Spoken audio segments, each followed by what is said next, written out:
May history ka na ba sa United Arab Emirates bilang isang employment visa or kahit na visit visa lang? Yes, kayang-kaya kitang kunin galing sa Pilipinas ng legal at kahit saang sulok ka man ng mundo ay makakabalik ka rito nang hindi ka na o-offload.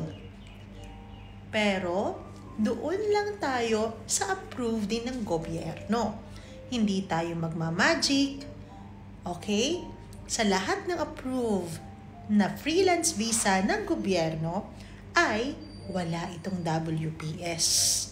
Wala rin po itong employment visa.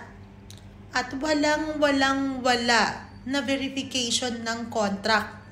Kaya nagkakamali talaga yung mga taong walang alam. Dahil sa Yes Pinoy Pro, wala lahat yan. Yun ang legal na freelance visa na kung saan ikaw ang sarili mong sponsor. Ang office namin ay located sa Al-Qiyada Metro Station. Tabi lamang po ng metro. So, office number 318, Al-Qasim Building.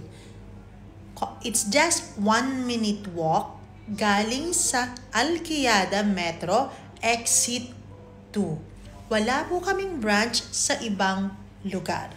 At maaari nyo po kaming tawagan at ma-check ang aming bio unang-una sa Google. Pangalawa, sa Facebook. Pangatlo, sa TikTok. Pang-apat, sa Instagram. At ang hahanapin nyo po ay with the yes na Yes Pinoy Pro. Kasi marami pong nanggagaya sa amin at unfortunately, ginagamit ang aming pangalan para lamang manloko ng tao. Pumunta po kayo sa totoong opisina ng Yes Pinoy Pro. At nandito po kami sa may Al-Qiyada.